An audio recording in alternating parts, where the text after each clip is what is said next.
What do you believe in? If because at the beginning, in the first 3 minutes, you said, I hate progressives, when I was going back and forth with them on Facebook. And, oh, yeah, I hate them.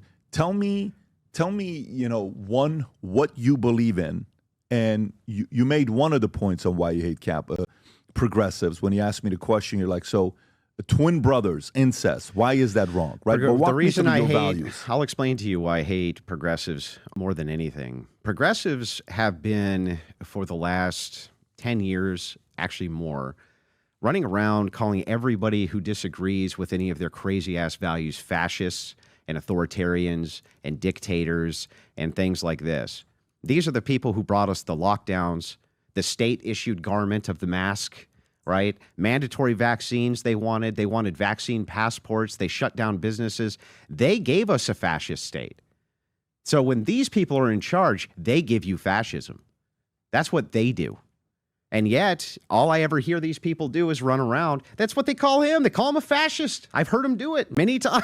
You and your fascist friends. I've heard him say it. And it's like, you guys are on peers. You guys are on peers together. And they never tell us, but then we just show up and they'll have like a Steve Bunnell, or they'll have just everybody completely on the left that didn't say one thing, not one thing, my body, my choice, when they were telling them, stay in the house. Oh, and by the way, jab it into your kids. When you had people like Cuomo and them saying, the real enemy is your fellow Americans. Yeah. When they were calling us fascists, and meanwhile, they were behind this freaking Nazi ass. You aren't wearing your mask. You're trying to kill my grandma, right? This was when, in other words, here's the way I view the world.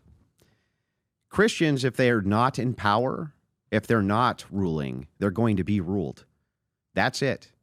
So if that's the case, and that is the case, we live in a democracy which is full of structured power blocks. Everything is a power block. And because of that, you're going to be ruled by a power block, or you're going to rule a power block. This idea that Christians shouldn't be in charge, I think, is insane. And I think it comes from a bizarre libertarian ethos that makes no sense, where the idea here is you can be a Christian, but you can't govern using Christian ethics. And it's like, well, yeah, you can. And yes, you should. You absolutely should be able to govern using Christian ethics. That's the only way you should govern, is from your ethical purview, in fact. And if you're not governing, if Christians aren't in charge, somebody else is going to be in charge of them. And so this is a race for power. And it's always been a race for power. And for some reason, Christians have been convinced to give their power up. And one of the core seats of my message is that they shouldn't do that, and instead should do everything they can to maintain political power. That's the non-apologetics branch. So the way that the internet is currently structured, you have the apologetics branch of Christianity. That's the role you're talking about with Trent Horn and Lila Rose and these people, the apologetics branch. You have barely any of the political branch for Christianity.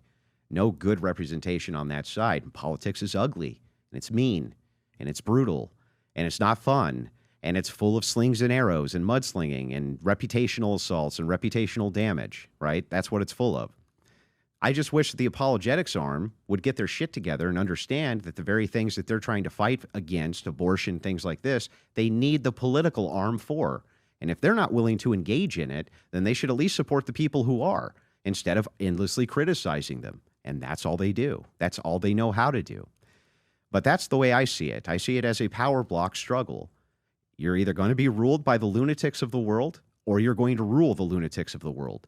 Which lunatic do you fear the most? And which lunatic seems like is making the most progress? Like Gavin Newsom, lunatics like this. We now have a communist in charge of New York. I mean, you name the progressive. AOC, she's another lunatic. All of these progressives, from my view, are actual lunatics with no grounding ideology whatsoever other than what they've heard. They don't have God. They don't have Jesus. They don't have anything to turn to for epistemic grounding. Nothing. And they literally rule from feelings, suicidal empathy, and they put suicidal empathy in policy form. That's why we have mass migration. I mean, the most insane policy I could ever think of is, let's bring in 1.5 million people a year into a nation. If you want to do immigration, fine. Do immigration, but bring in a manageable number that can be integrated. 30,000, 50,000, 60,000. I don't think anybody would have a problem with that. You know, you can integrate those people over time. You can spread them out. You can do all this. That's not what's going on. What's going on is they're bringing in millions per year. In Australia, they're bringing in whole percentages of the population yearly. In Canada, the same thing. It's insanity. And then they go out, if you object, you're a Nazi. And it's like, what are you talking about? That's if I object to that, I'm a Nazi? You're going to bring in people who don't have value structures that are the same as our value structures. They don't have the same type of American drive. They don't have the same values. They don't have the same anything. And me objecting to that means that I'm a fascist. Now, that's crazy to me. I consider that lunacy. I consider these people on the lunatic fringe of the political spectrum, and yet they're gaining power. And so they go, why is it that the fringe right is making such momentum? How can you have guys like Nick Fuentes making such momentum? And it's like, he's a product of you. Okay, he's a product of you.